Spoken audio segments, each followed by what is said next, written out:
Bonjour à toutes et à tous. Donc, je me présente, je suis Emmanuel Dunouvian, je suis salarié du groupe Latécoère. En fait, je suis mis à disposition du pôle Aerospace Valley depuis 2 ans au sein du service développement en innovation des PME ETI sur les domaines matériaux et procédés.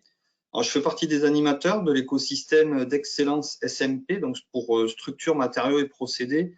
C'était l'ancien DAS AMP il y a 2 ans pour ceux qui l'ont connu. Alors, le café techno, c'est quoi? Alors, pour certains, vous en connaissez peut-être déjà le principe. Enfin, c'est l'occasion de se retrouver assez régulièrement entre membres dans un cadre informel. J'ai pas pris mon café, mais ça pourrait. Donc, 1 heure de webinaire pour prendre connaissance et enrichir son expertise d'innovation sur des produits, des services ou des procédés techniques sur une des 5 thématiques que le pôle propose dans ses écosystèmes.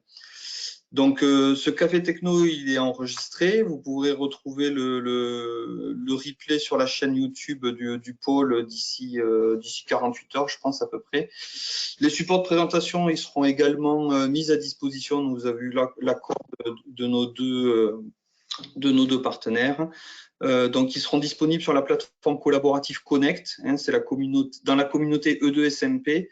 Donc, c'est notre plateforme de communication des membres Aerospace Valley.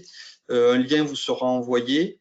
Par contre, il faut inscrit, je veux dire, à Connect et à la communauté E2SMP. Si vous avez des soucis, vous me contactez.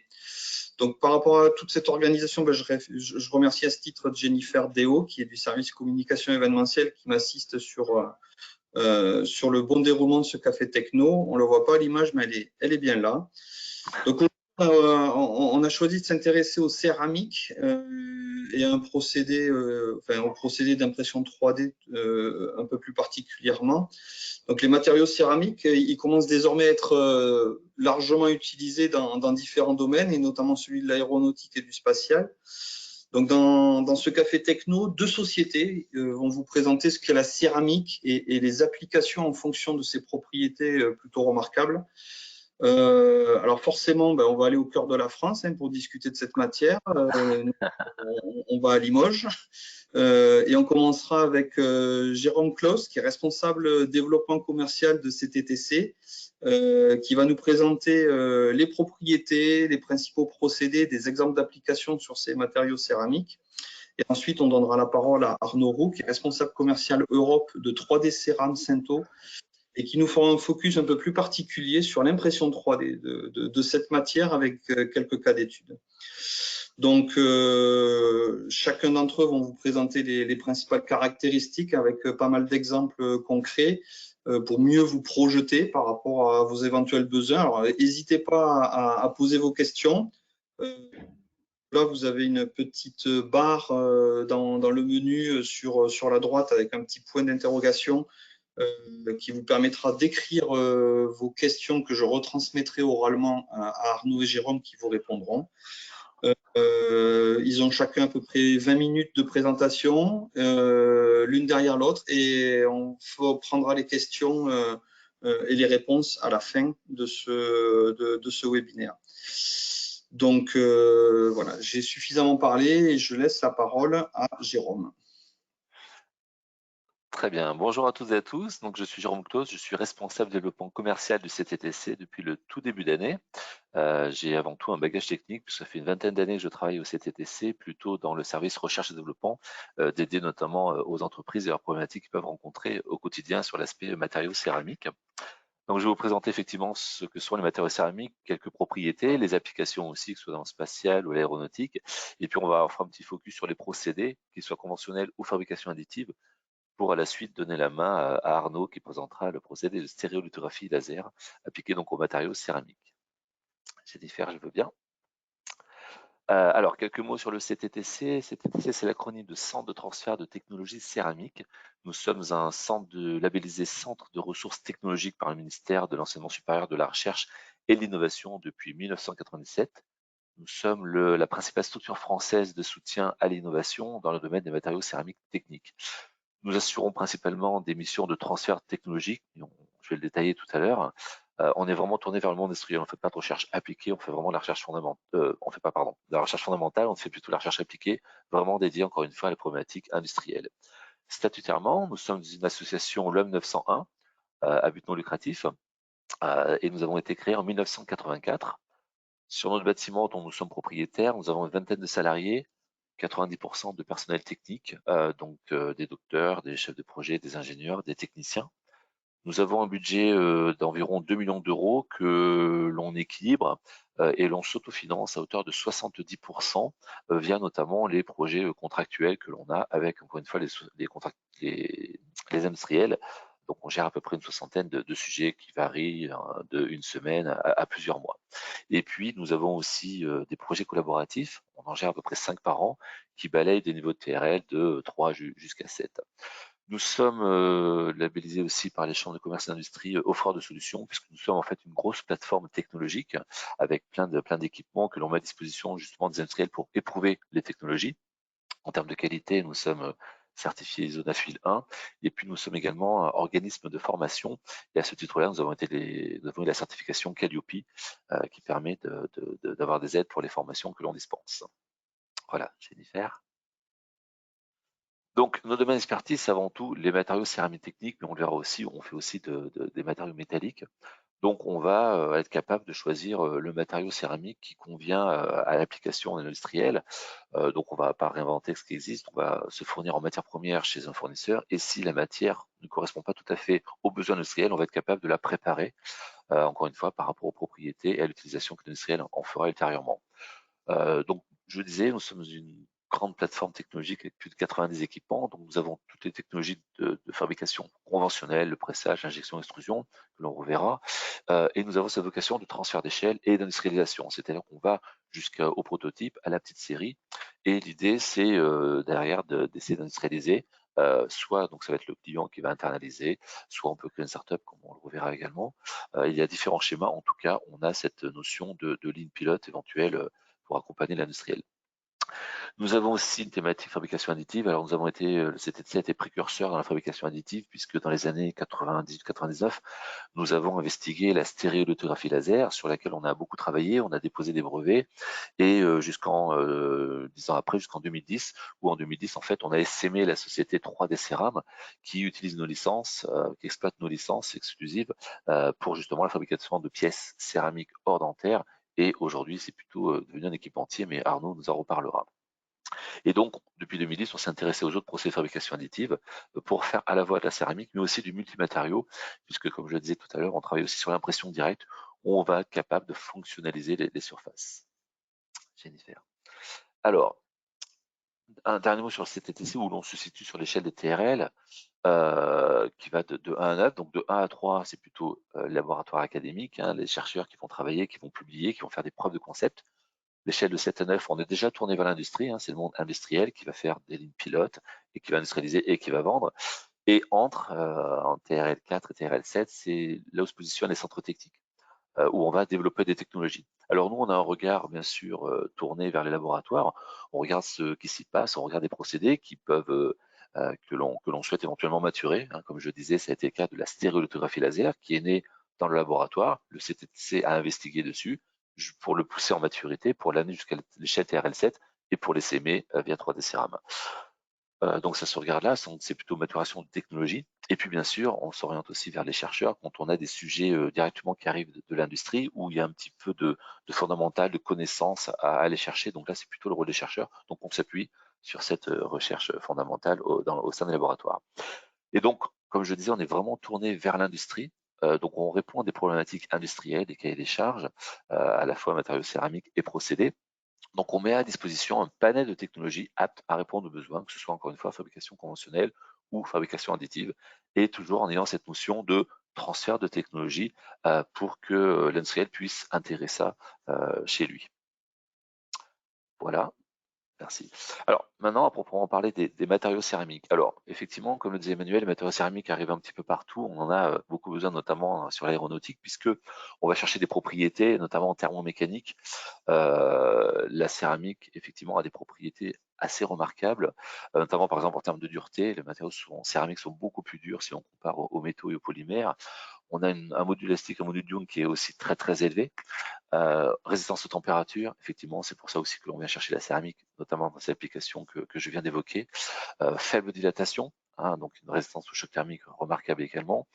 C'est très peu ductile, hein, la céramique, c'est l'équivalent technique, c'est l'équivalent d'une assiette, donc effectivement c'est fragile. Donc c'est pas pour cette propriété-là qu'on vient chercher la céramique. Résistance à la corrosion, on verra, effectivement c'est inertie chimique totale, donc ça résiste aux acides et aux bases. Résistance à l'abrasion liée à son extrême dureté. Conductivité électrique aussi importante, alors qui peut être très faible, voire très importante. On balaye tous les grades de conductivité électrique. Densité très faible, ça aussi c'est important. On a de très très bonnes propriétés mécaniques avec de faibles densités. Et conductivité thermique aussi, on peut avoir des matériaux qui sont très conducteurs.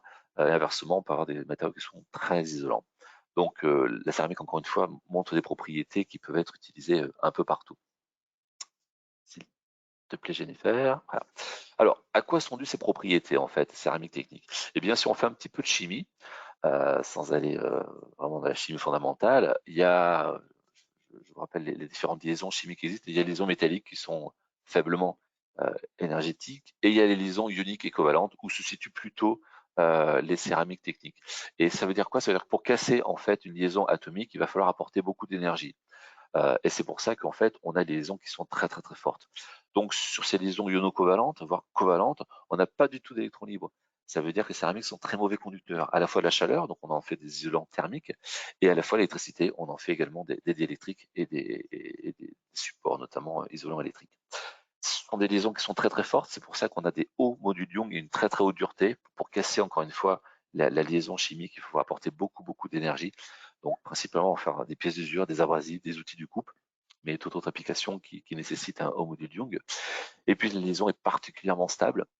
Encore une fois, de fait de cette énergie de liaison très importante. Donc on a des températures de fusion très élevées.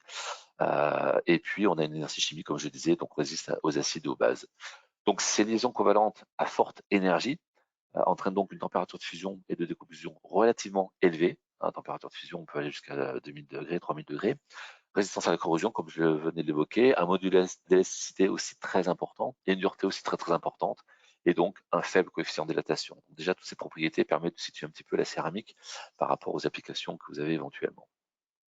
Jennifer.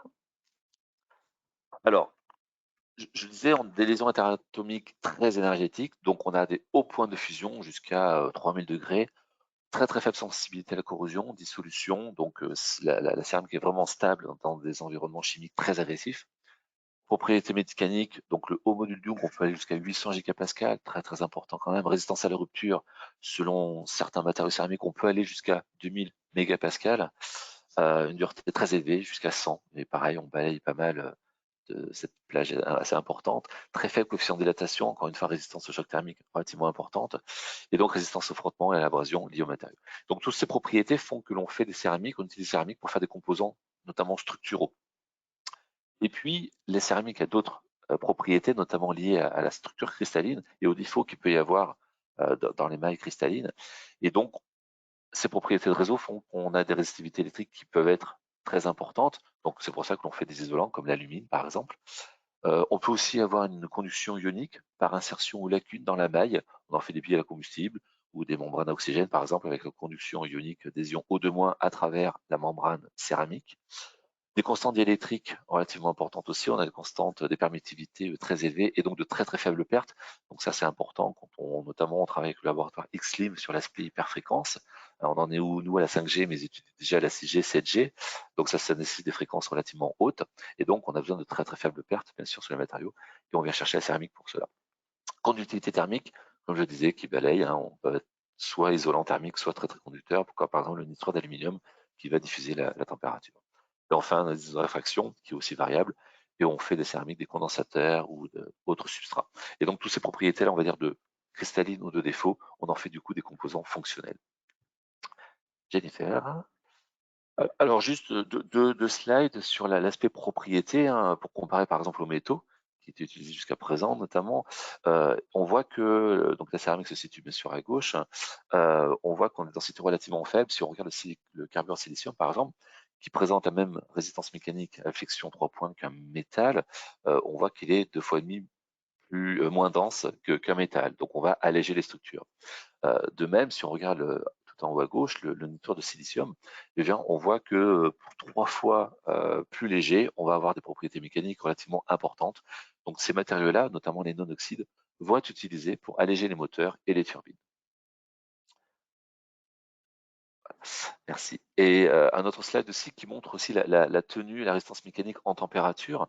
Si on prend à gauche un alliage quelconque, on voit que les propriétés très rapidement, résistance mécanique très rapidement s'estompent avec la température. Quand on va regarder un super alliage, comme tout à fait en haut en pointillé, un inconel, on voit qu'effectivement ça va tenir en température, mais au-delà de 1000-1100 degrés, eh bien la résistance mécanique va totalement s'effondrer.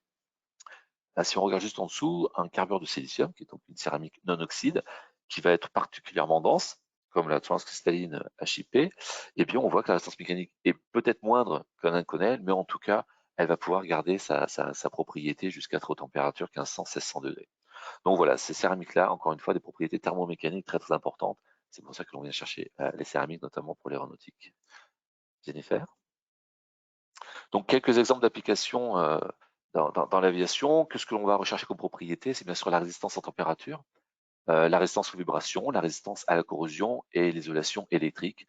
Alors quelques exemples, on en fait par exemple des bougies d'allumage. À la gauche, c'est un isolant, parce qu'il y a tout un système bien sûr de bougies, donc d'électrodes. C'est l'isolant de la 320. Et à droite, c'est la bougie d'allumage par exemple des Rafales. Donc le CTC a travaillé sur le développement de l'ensemble de la partie alumine et de la partie semi-conducteur. On en fait aussi sur la partie notamment composite des volets de tuyères moteurs, où là on va plutôt utiliser les composites à matrice céramique qui vont apporter l'aspect légèreté et surtout résistance en température. On va aussi en faire par exemple des noyaux de fonderie pour réaliser la cavité complexe des aubes de turbine. On a besoin d'un matériau réfractaire qui va tenir justement quand on va couler le métal, et donc on va chercher effectivement une céramique pour ses propriétés de réfractarité. Et on en fait effectivement d'autres applications, d'autres exemples, comme le système de vision, des gyroscopes, bien sûr la liste est non exhaustive, des antennes, des capteurs de pression, des connecteurs, on va faire aussi du revêtement. Voilà, la céramique, encore une fois, vous l'avez compris, on vient la chercher pour ses propriétés. Après, s'il te plaît, Jennifer, merci. Et sur le côté spatial, ce que l'on va plutôt chercher, c'est la stabilité thermique et mécanique, et bien sûr l'isolation électrique. Alors, vous avez sur les satellites pas mal de filtres et de résonateurs qui sont étudiés notamment, comme je vous disais, pour la 5G, la 6G, la 7G, où plus on va monter en fréquence, plus il va falloir des petites pièces, d'où l'intérêt du procédé de stéréolithographie laser. On va également faire des antennes à bande interdite photonique pour choisir et contrôler la propagation des ondes. En haut à droite, on a travaillé sur des nouvelles céramiques pour les moteurs à propulsion plasmique, donc les moteurs électriques, les moteurs à effet Hall, qui vont utiliser un plasma de xénon. Ce plasma de xénon en fait, on va accélérer les électrons contenus dans le plasma, et ces électrons sont très corrosifs et vont abraser la surface du matériau, et donc on va chercher la céramique, encore une fois, pour ses propriétés de résistance à l'abrasion. Et puis en dessous, c'est peut-être le plus connu des applications, c'est les miroirs et télescopes de Boostech notamment, avec ce carbure silicium qui est particulièrement stable thermomécaniquement. Donc Emerson Boostech, donc chez Abazet, en fait, ils font des grandes structures de miroirs, notamment Herschel et autres. Merci. Alors, si on parle des procédés maintenant, le but des procédés céramiques, c'est on a une poudre, et le but c'est de travailler sur le procédé pour en faire une pièce. Donc l'objectif, c'est de conférer une tenue et imposer une géométrie à un ensemble de particules céramiques. On va les agencer entre elles pour faire une pièce comme vous avez à droite. Le matériau céramique, ça passe nécessairement par une haute température. C'est un objet qui va être réalisé par différents procédés conventionnels de fabrication additive, et qu'il va falloir traiter en température pour densifier la matière et pour aller chercher les propriétés que l'on souhaite. Alors, en termes de comment se passent ces différentes étapes, et ça c'est valable pour tous les procédés céramiques, quels qu'ils soient, on va partir de la poudre avec une certaine granulométrie, encore une fois chez un fournisseur ou de synthèse, et on va, si on met de la poudre dans de l'eau, par exemple une céramique technique dans de l'eau, on va rien en faire. C'est la céramique vraiment technique. Si on fait le pendant avec la céramique traditionnelle, on va mettre de l'eau dans de l'argile et on va plastifier, on va pouvoir faire une pièce. En céramique technique, c'est pas possible. Quand on met de la poudre dans de l'eau, ça va faire une suspension et ça va sédimenter. Donc on va utiliser tout un artifice organique. On va utiliser des additifs, des solvants, des dispersants, des liants, des plastifiants pour préparer la matière au procédé. Donc Si on veut faire par exemple du pressage, on va faire des granules par atomisation. Si on veut faire de l'injection à l'extrusion, on va préparer une pâte.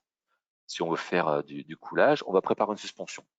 Une fois qu'on a préparé cette matière au procédé, on va pouvoir processer. Donc en haut à gauche, vous avez la personne là, qui sort une pièce. Donc ça a été du coulage. On a coulé et on a réalisé une pièce. En dessous, c'est du pressage. On a rempli un moule avec de la poudre et on a pressé. À droite, en vert, c'est une machine d'injection. Donc là, on va injecter dans un moule exactement comme en plasturgie.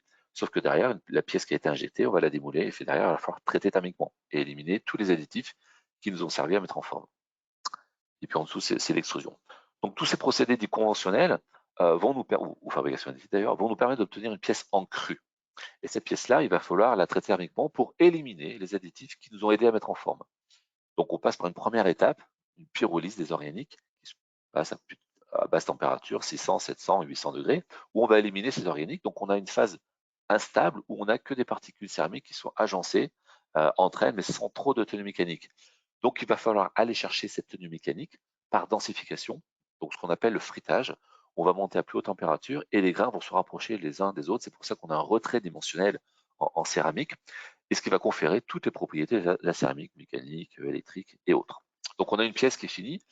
Aujourd'hui, les procédés permettent d'obtenir une tolérance de l'ordre du dixième, et par itération, on arrive peut-être à plus ou moins 50 microns. Mais néanmoins, la plupart des mécaniciens aujourd'hui sortent des plans à plus ou moins 20 microns. Donc il y a toujours, quasiment toujours, une étape supplémentaire de post-traitement qui est une étape d'usinage pour aller chercher cette tolérance dimensionnelle, ce qu'on appelle la rectification. Voilà.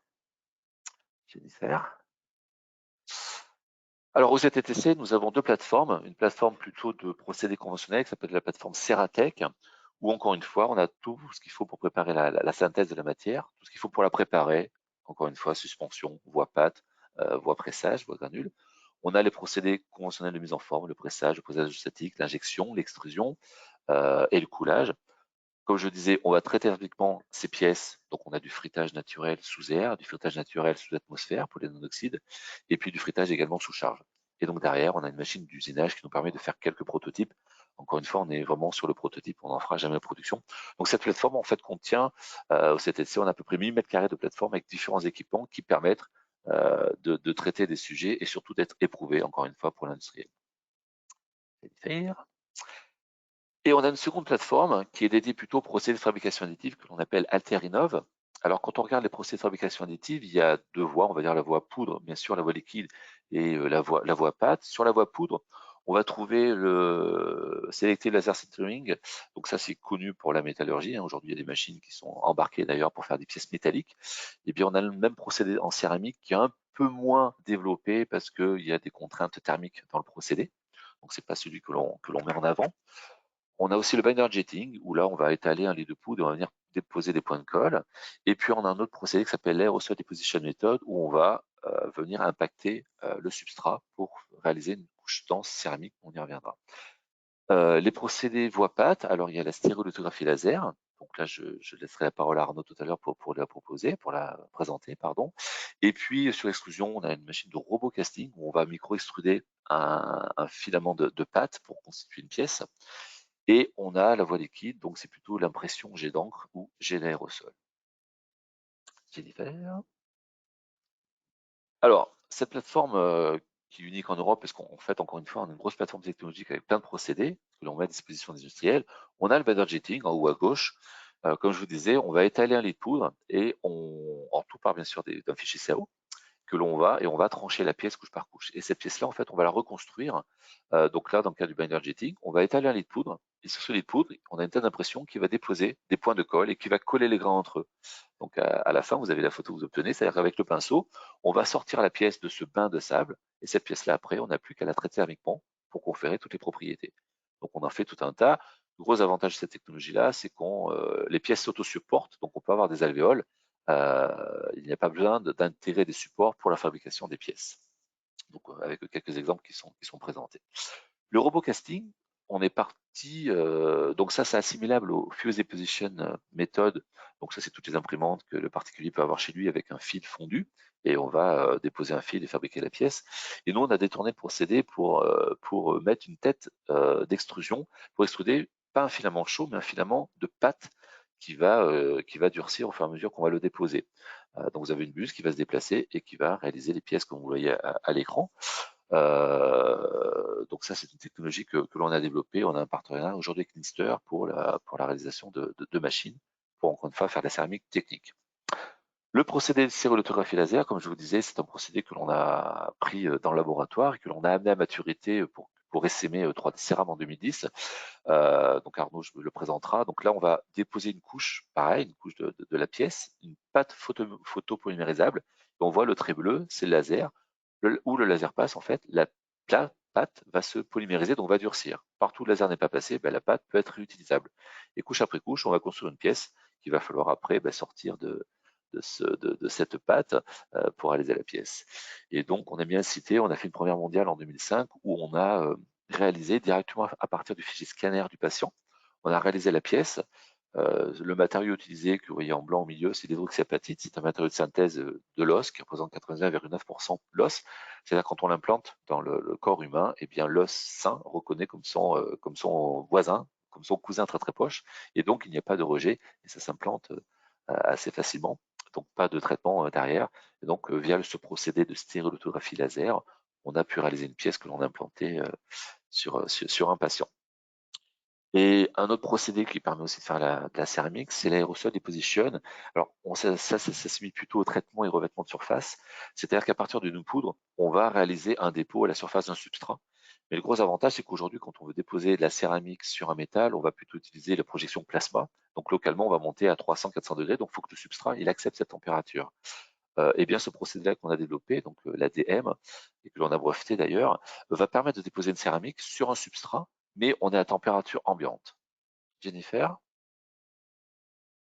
Alors comment ça se passe? En fait, on va générer un aérosol sec de particules que l'on va faire accélérer à travers une buse supersonique, une buse de Laval, et donc par impact, il va y avoir des fragments de particules qui vont venir se déposer à la surface du substrat. Encore une fois, on a température ambiante, ça veut dire que l'on peut utiliser un substrat quelconque. Et vous voyez, sur la micrographie, on voit le dépôt dense qui fait 10 microns. On obtient une structure parfaitement dense sur un substrat quelconque. Et à droite, vous voyez des exemples. On a déposé de la céramique sur un wafer de silicium, sur un verre. On a également réalisé de l'alumine transparente sur un verre. Déposer de l'alumine sur un verre, il n'y a pas d'autre procédé. En plus de ça, elle est transparente. Donc, ça ouvre le champ des possibles au niveau des traitements et revêtements de surface, encore une fois, pour faire du revêtement dense de céramique sur un substrat quelconque. Encore faut-il accommoder, bien sûr, la matière. Jennifer? Et puis le dernier slide va couvrir plutôt l'impression directe. Alors je vous disais, on est plutôt des céramistes au CTTC, mais on a développé aussi des compétences sur la réalisation d'encre métallique afin de fonctionnaliser les surfaces. Alors quand on dit fonctionnaliser, c'est qu'on va déposer des pistes métalliques à la surface des substrats qui peuvent être des polymères, qui peuvent être des céramiques. L'impression jet d'encre, c'est on a un tas d'impression et on va déposer des gouttelettes d'encre afin de définir des pistes, comme on le voit sur la première photo avec les barres verticales. Les barres verticales, donc ces lignes, peuvent avoir une résolution de l'ordre de 50 microns. C'est plutôt la goutte qui va s'étaler sur le substrat, qui va faire la résolution, mais on peut atteindre des 50 microns sur des épaisseurs de couches de 2-3 microns. Donc si on veut faire épais, on va juxtaposer les couches avec des procédés de séchage ou de polymérisation UV si on utilise des résines photosensibles également. Donc on va pouvoir décrire toutes ces lignes et on en fait des capteurs de pression, on en fait des jauges de contrainte, tout un tas d'exemples. Le technologie, c'est le jet d'aérosol. Le jet d'aérosol, on va partir aussi d'une encre que l'on va venir collimater à la surface d'un substrat avec un faisceau qui est très très fin, c'est-à-dire qu'il n'y a pas la problématique de la goutte qui va s'écouler sur un plan incliné. Là, la goutte va sécher quasiment instantanément. Et là aussi, on peut avoir des résolutions très très importantes, puisque par exemple sur une encre d'argent, on a obtenu des pistes qui faisaient 8 microns de largeur, 8-10 microns de largeur. Alors, toujours sur une faible épaisseur, mais si on veut faire un peu épais, on peut monter. Et le gros avantage de la technologie, vous pouvez le voir sur les différents exemples, c'est qu'on peut réaliser ces dépôts sur des faces inclinées et donc faire du 3D. Donc, par exemple, la deuxième pièce qui est mentionnée, il est très compliqué de la faire autrement. Et puis, le dernier procédé, c'est celui qui est tout dessous, le micro-dispensing. Là, en fait, on va micro-extruder une pâte type encre de sérigraphie. Et on va déposer des pistes. Alors comme c'est assez visqueux, on va déposer des épaisseurs de couche jusqu'à 15-25 microns. Donc c'est assez important si on veut faire passer des électrons en puissance. Ça c'est important parce qu'on dépose assez épais directement, et on peut avoir aussi de très faibles résolutions puisque on a obtenu aujourd'hui des pistes qui faisaient entre 40 et 50 microns. Voilà. Voilà, alors je crois que j'en ai fini. L'idée, voilà, le CTC, c'est avant tout une grande plateforme technologique, vous l'avez compris, avec plein de procédés que l'on vient éprouver. Notre mission, c'est d'aider les entreprises à se développer avec les différentes technologies que je viens de vous présenter. Je vais donc laisser la main à Arnaud qui va focaliser sur la stéréolithographie laser en vous remerciant de votre attention. Ben, merci beaucoup, Jérôme. Donc, à tout à l'heure pour les questions, et n'hésitez Avec pas plaisir. à les poser, à les écrire. Et Arnaud, c'est à toi. Merci, merci beaucoup. Merci Jérôme pour ta présentation. Merci Emmanuel et Jennifer pour la proposition de participation à ce webinaire. Je suis Arnaud Roux, donc de 3D Ceram. Et on va discuter, je vais essayer de vous expliquer, de vous donner un petit peu plus de détails sur l'impression 3D, en se focalisant sur la technologie qui a été développée par 3D Ceram, qui est la stéréolithographie laser. 2 slides sur juste la société. On est donc basé à Limoges, une trentaine de salariés, d'employés et un chiffre d'affaires de 5 millions, essentiellement à l'export. Le marché de la céramique technique voilà, est important aux États-Unis, en Europe, essentiellement en Allemagne, aussi en Asie. Et depuis 2017, on fait partie du groupe Sinto, qui est un groupe japonais qui a souhaité investir dans une société innovante en Europe, qui eux sont sur un marché de fonderie pour l'automobile. Un mot sur ce que nos produits et nos services. On se positionne comme un fournisseur de process, donc c'est-à-dire bien sûr les imprimantes 3D pour imprimer, mais aussi tous les équipements post-process de nettoyage et de cuisson, et évidemment tout ce qui va autour avec les services de formation de nos clients, de support de nos clients évidemment. On a une large gamme d'imprimantes qui va de la petite pour les universités, les centres de recherche, jusqu'à la plus grosse, où nos clients peuvent faire des petites séries, on va dire. On a développé des matériaux depuis maintenant une quinzaine d'années qui sont disponibles sur étagère, c'est-à-dire nos clients avec nos machines peuvent nous solliciter et on leur livre les matériaux qu'ils vont pouvoir imprimer. On a développé un logiciel propriétaire et vraiment spécifique à l'impression 3D céramique. Et je vous en parlais, on a vraiment travaillé sur des services dédiés pour tous nos clients pour réellement leur donner une autonomie avec nos machines et qu'ils puissent obtenir des pièces de bonne matière rapidement. Un mot sur le procédé de stéréolithographie laser. Comme Jérôme l'a expliqué, bah voilà, nous on part de la poudre de céramique que l'on mélange avec de l'organique. Donc c'est une résine photosensible si vous voulez. Ce matériau-là, on va le mettre dans la machine. Nos clients doivent évidemment préparer leur fichier d'impression 3D à mettre dans le logiciel. Et ensuite, la machine, comme vous pouvez le voir sur la petite animation du centre, on a un racleur qui étale une fine couche de cette pâte et le laser vient polymériser, durcir la pièce. Le plateau d'impression descend à chaque couche et de nouveau, le racleur vient étaler une couche et le laser polymérise. Donc, si vous voulez, on fabrique les pièces couche par couche, de bas en haut. Pour vous donner un ordre d'idée, voilà, en alumine, qui est un matériau assez standard chez nous, on fait des épaisseurs de couche de 50 microns. Donc, on peut vraiment avoir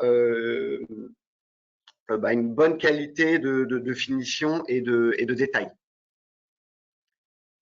Troisième étape, on récupère la pièce de la machine qu'on appelle verte, juste après impression.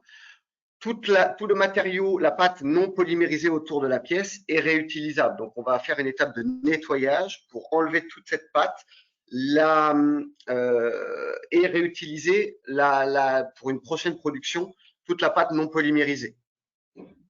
Cette pièce-là, on va la mettre dans un four de fritage, dans un four de déliantage, pardon, parce qu'on veut brûler le liant, l'organique qu'on a mis initialement. Donc, c'est une étape qui va durer 3 à 4 jours. On monte en température très doucement, c'est un four, et on redescend très doucement pour vraiment éliminer tout ce liant. On obtient une pièce assez fragile, assez poreuse, que l'on va mettre dans un four de fritage, et là, on monte à des températures importantes. L'alumine, c'est 1750 degrés, pour que chacun des grains d'alumine puisse venir se coller les uns aux autres et qu'on obtienne au final une pièce 100% dense. J'en viens au sujet qui nous intéresse et notamment le spatial. On a de plus en plus de demandes dans ce secteur-là.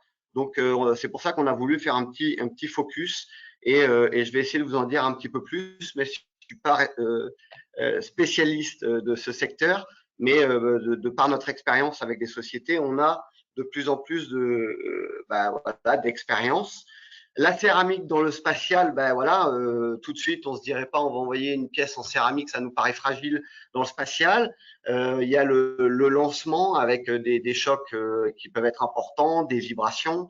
On va se dire peut-être c'est trop fragile, mais en fait, la céramique est très utilisée dans ce secteur-là pour toutes les propriétés que Jérôme a évoquées juste avant.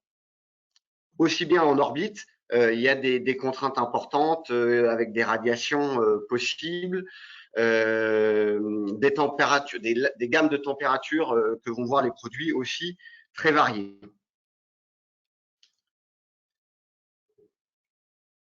On s'est rendu compte vraiment qu'il y a deux marchés différents dans ce secteur. J'en parle un petit peu. Le secteur conventionnel, le marché conventionnel et le marché du New Space. Je dis un mot sur les deux parce qu'on a des demandes dans les deux secteurs. Aujourd'hui, dans le marché conventionnel, c'est plutôt pour des gros satellites en géostationnaire qui sont à des très hautes altitudes, jusqu'à 36 000 km. Et là, ce sont des développements spécifiques par projet, des développements plutôt longs avec des partenaires comme des grandes entreprises ou des agences gouvernementales. Et là, on nous sollicite pour des instruments scientifiques ou des miroirs de satellites. Donc, dans ce marché-là, le matériau est essentiel. Donc, voilà, nous, par exemple, on a travaillé avec Thales sur la qualification de matériaux pour le spatial. Là, en l'occurrence, c'est le Si3N4, donc c'est le nitrure de silicium. Où Thales nous a demandé, on a besoin d'obtenir une résistance mécanique de l'ordre de 640 mégapascales.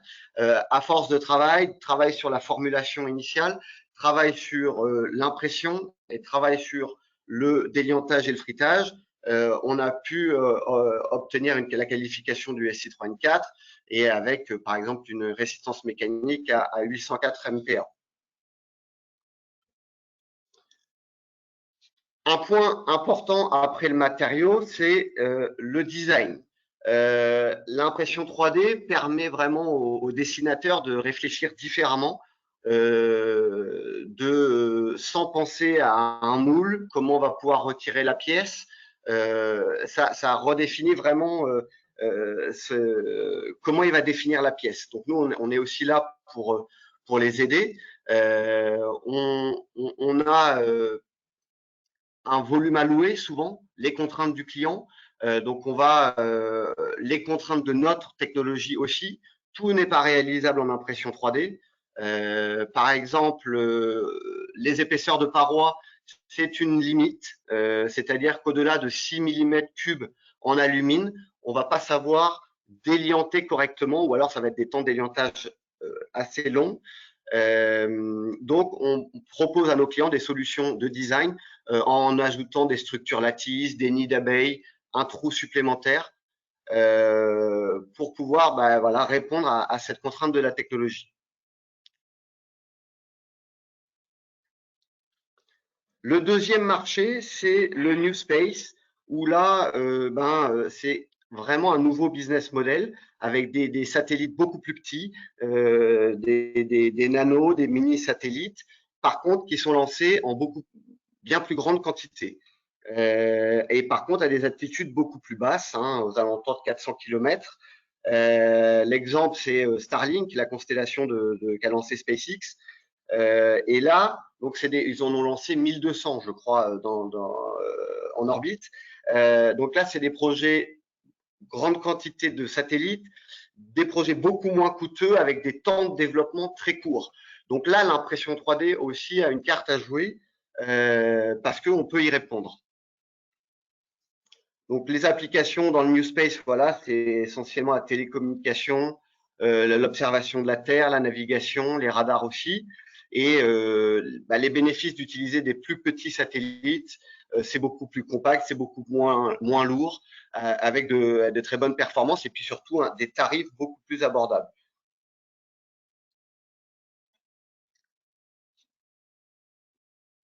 Donc là, vraiment la stratégie du New Space, c'est de pouvoir s'adapter à la demande des clients, des temps de développement courts, de la flexibilité. Et là, on est plutôt sur des entreprises de petite taille, des startups qui essayent de rendre le spatial agile. Deux applications, enfin deux cas d'études que je voulais aborder. D'abord, c'est un partenariat que l'on a avec Anywaves, une start-up toulousaine qui est un fabricant d'antennes miniatures pour les constellations de satellites. Donc, c'est une société qui a été créée en 2017 par Nicolas Capet, qui est un ancien du CNES. Donc, c'est une spin-off du CNES. Et aujourd'hui, ils sont déjà une trentaine de personnes. Et ils ont développé deux types d'antennes, dont une avec une pièce zircone à l'intérieur. Le zircone est utilisé pour sa forte permittivité. Donc, ils vont pouvoir amplifier et contrôler la permittivité en créant une structure lattice, comme vous pouvez le voir sur la pièce de droite, sur la photo de droite. Structure lattice, c'est vraiment des géométries qui sont uniquement faisables par impression 3D. Donc là, ils ont pu réfléchir à des nouvelles géométries dans un temps de développement assez court. On le verra un petit peu plus tard. Donc, on a démarré le partenariat avec eux. D'abord, dans le tout début, c'est vraiment de faire une analyse de risque, de voir, sans rien fabriquer, mais vraiment de voir, voici la pièce dont on aurait besoin. OK, voici les contraintes de l'impression 3D. Est-ce que la stéréolithographie va pouvoir y répondre? Est-ce qu'on va pouvoir nettoyer les pièces correctement? Parce que sur des structures lattices, il faut pouvoir enlever toute la pâte non polymérisée à l'intérieur. Donc, il y a eu toute une étape d'étude pour pouvoir se dire, OK, oui, on pense que la stéréolithographie est compatible avec ces pièces-là. Ensuite, on a fait des essais d'impression, des essais de cuisson aussi, pour obtenir avec l'itération les bonnes tolérances dimensionnelles. Et enfin, Anywaves a pu intégrer notre pièce dans ses antennes. Donc là, vous voyez la pièce finale en bas à droite. Donc aujourd'hui, Anywaves a décidé d'investir dans une machine d'impression 3D de 3D céram pour pouvoir imprimer ces pièces eux-mêmes.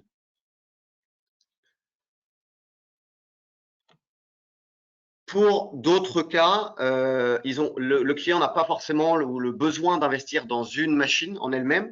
Donc, l'autre possibilité, c'est de passer par des partenaires qui ont acheté nos équipements et qui se positionnent comme réellement des fabricants de céramique par impression 3D. Un point important, ça a été la rapidité pour vraiment pour mettre au point ces pièces-là. En 18 mois, le dérisquage a été fait, les essais d'impression de pièces et enfin l'intégration de l'OPS dans le système final de l'antenne d'Anyways. Donc 18 mois, c'est des temps qui sont très très courts pour les céramiques globalement, mais aussi pour le spatial. Un deuxième exemple, c'est avec TrustMe. TrustMe, c'est une société qui a développé des thrusters, pour repositionner, pour des thrusters pour des systèmes de propulsion, voilà, sur les satellites et surtout sur les nanosatellites. C'est un leader sur son marché. Je ne peux pas montrer la pièce car elle est encore confidentielle, mais clairement, ces mini-satellites ont besoin d'être repositionnés de temps en temps à la bonne altitude. Là, ils ont besoin de thrusters pour le faire. TrustMe, c'est une société basée à côté de Paris en 2017 et qui est une société issue de Polytechnique. Ils sont aujourd'hui une vingtaine de personnes. C'est un leader aujourd'hui dans ce secteur-là. Ils ont développé en fait un thruster qui utilise un matériau solide, l'iode en l'occurrence, pour pouvoir repositionner le nanosat plutôt que le xénon qui est compliqué à transporter et surtout et qui est très très cher. Donc aujourd'hui, il y a de la production en série depuis début 2021 de ces pièces-là en aluminium.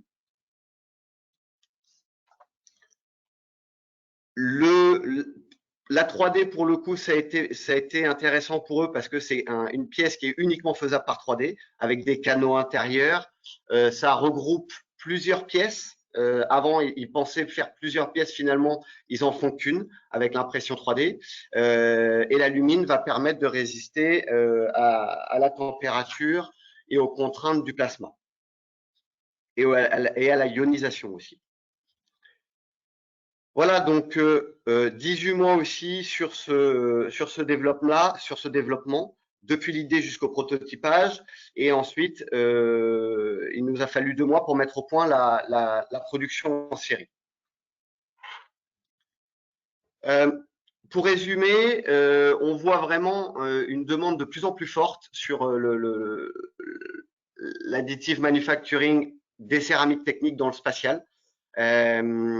Aussi bien sur le marché conventionnel dans lequel il y a déjà des matériaux existants l'intérêt c'est qu'ils vont vraiment pouvoir développer des nouvelles géométries et aussi dans le new space où là il y a besoin de temps de développement très court, des solutions à bas prix, bien sûr avec des matériaux de bonne matière.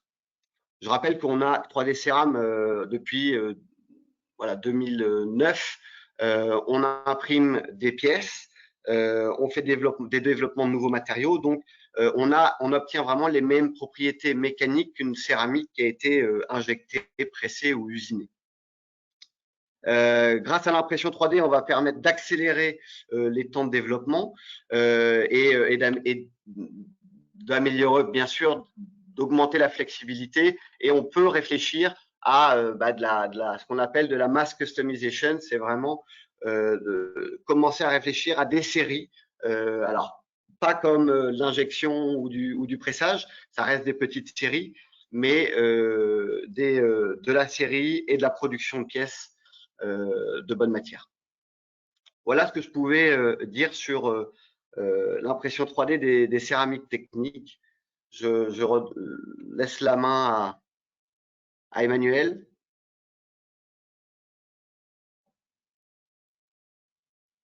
Voilà, on revient. Merci beaucoup Arnaud.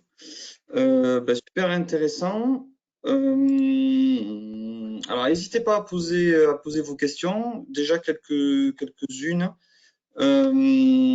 Pour toi, Arnaud, par rapport justement à cette techno SLA, on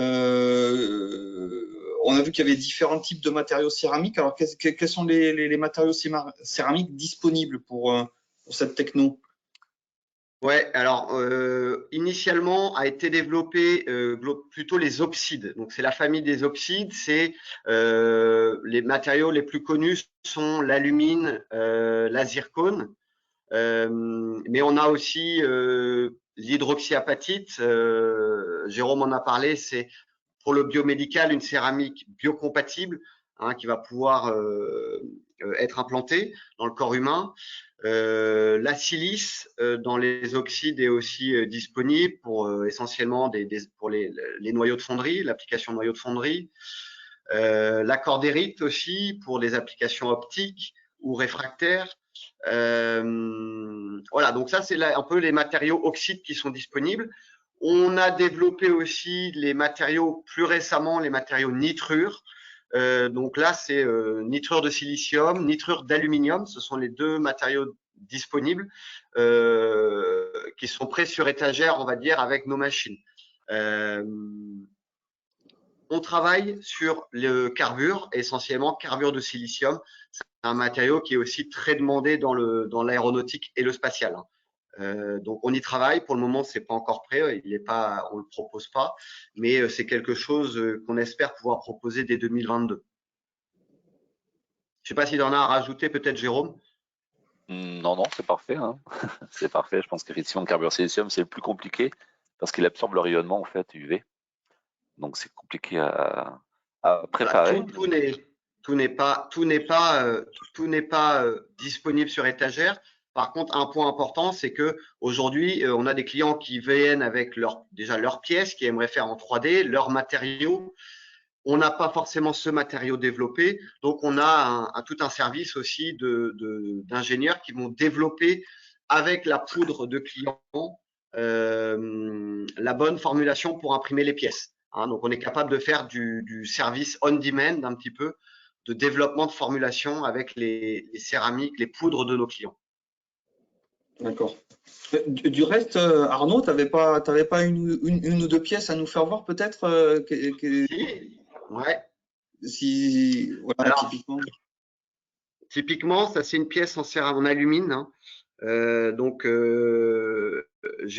la géométrie compliquée de faire, pardon, c'est pas simple de montrer, mais on se rend bien compte de la complexité de la pièce, impossible à faire avec un moule, clairement.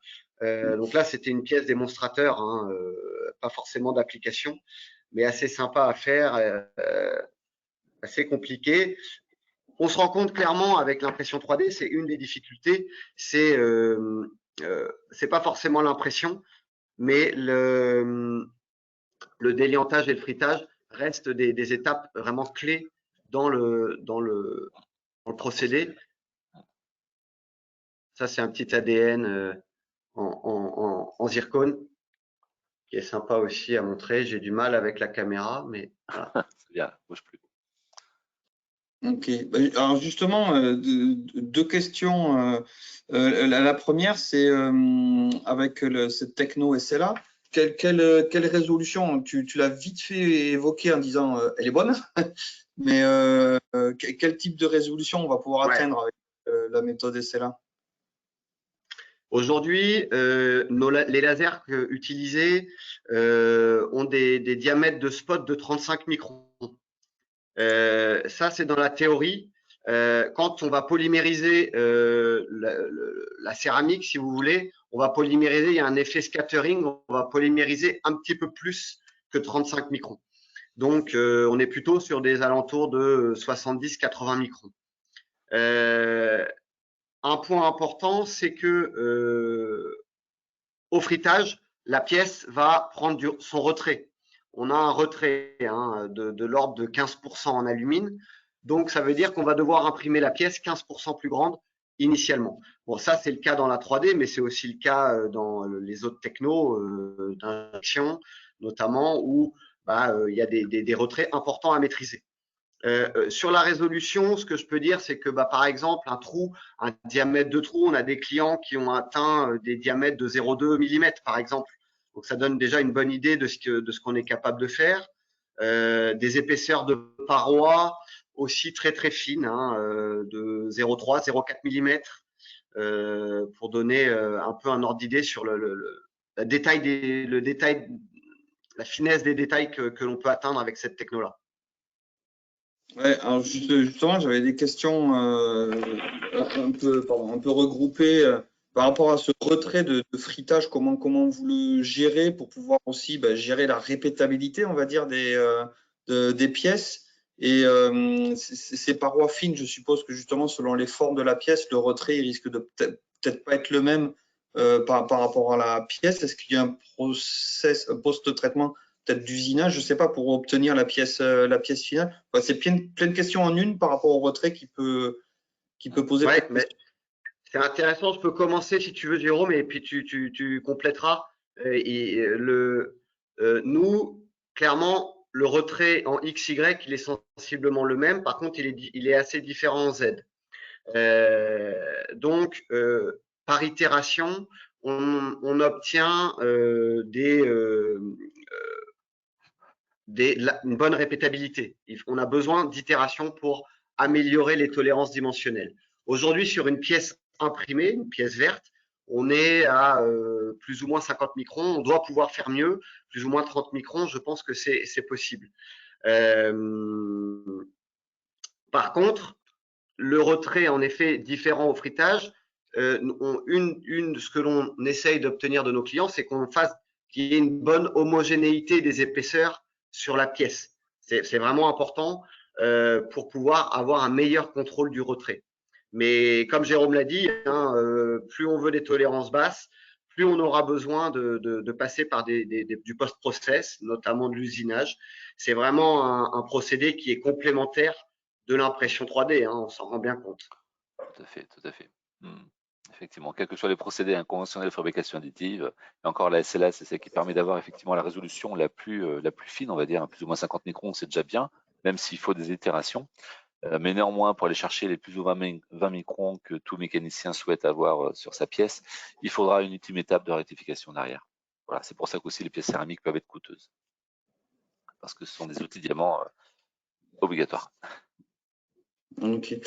Peut-être une question plus pour toi, je crois que c'est toi qui en as parlé, Jérôme, dans le procédé ADM, donc sur les films de recouvrement. Enfin, quelle hauteur maxi on peut avoir? Est-ce qu'il y a des risques de décollement ou d'usure en fonction de l'usage que tu vas donner à… Alors plutôt le procédé robot, le procédé de robot casting où on a une buse qui va déposer des filaments. Non, c'était là où L'autre avec le aérosol. plasma, où par plasma, tu mets une couche, un film de recouvrement. Alors effectivement, c'est le procédé aérosol deposition method où là, on n'utilise pas du tout le plasma pour le coup. On en a une poudre micronique, on va générer un aérosol et cet aérosol-là, en fait, on va venir le collimater et on va l'accélérer en fait. Et c'est cette accélération qui va faire que les particules ont une certaine énergie cinétique qui va se transformer en énergie mécanique, éventuellement de fritage aussi, température chaude. Donc en fait, les fragments vont se déposer à la surface du substrat. Donc dans un premier temps, ce que l'on suppose, c'est qu'on va créer une rugosité de surface pour avoir une accroche mécanique des grains, des particules qui arrivent, et puis après par fragmentation, on va faire cette couche dense. Et en fait, on a aujourd'hui en épaisseur, on obtient du 100, 150 microns. Alors, on peut faire du 50 nano, donc il faut monter en épaisseur, mais ça c'est juste de la cinétique du temps en fait associé. Aujourd'hui, on n'est pas forcément contraint. Alors, on nous a jamais demandé de faire du 1 mm d'épaisseur, mais effectivement, c'est quelque chose qui peut être envisagé puisqu'on vient superposer les couches. Donc, on peut très bien imaginer un moule, par exemple, et venir projeter dans ce moule-là pour faire une pièce de forme, puisque, encore une fois, on obtient une pièce dense à la fin. Il n'y a pas besoin de monter en température. Donc, ça, c'est quelque chose de particulièrement intéressant, encore une fois. Donc, c'est coût environnementaux aussi, parce qu'on ne passe pas par des fours pour avoir une pièce dense. Mais aujourd'hui, il n'y a pas forcément de limite. On est d'abord sur des couches minces, mais il n'y aurait pas forcément de limite à monter en épaisseur, puisque c'est juste des fragments. En fait, on vient fragmenter les particules à la surface. D'accord. Et peu importe la forme aussi de la pièce, pas forcément que des surfaces planes. Alors aujourd'hui, on est plutôt effectivement sur du 2D, mais Plus sur effectivement, on pourrait imaginer de projeter sur du 3D si on a une machine 5 axes, effectivement. Encore une fois, c'est une buse qui va projeter des particules à une vitesse supersonique. Donc, si on a un mouvement, on pourrait éventuellement déposer sur du 3D, pourquoi pas. Ok, ben j'ai pas d'autres questions qui apparaissent. Puis on arrive au terme de cette heure de webinaire. Écoutez, Jérôme et Arnaud, ben, je vous remercie beaucoup. C'était très intéressant avec plein de cas concrets. Je pense que c'est ce qui plaît. Merci beaucoup pour avoir présenté ben, cette niche. Hein, parce qu'on n'en voit pas. On a plutôt l'habitude du polymère ou de l'acier. Merci beaucoup pour votre présentation. Si vous avez d'autres questions, vous pouvez nous les envoyer par écrit, on les retransmettra. Et puis vous pouvez retrouver ce webinaire en replay sur le site YouTube d'Aerospace Valley. Je vous souhaite une bonne journée à tous et à toutes. Et je vous dis à bientôt au prochain webinaire qui sera pour ma part la semaine prochaine sur l'assemblage par collage. Voilà. Merci à tous, bonne journée. Merci. À bientôt. Bonne journée à tous, merci. Au revoir.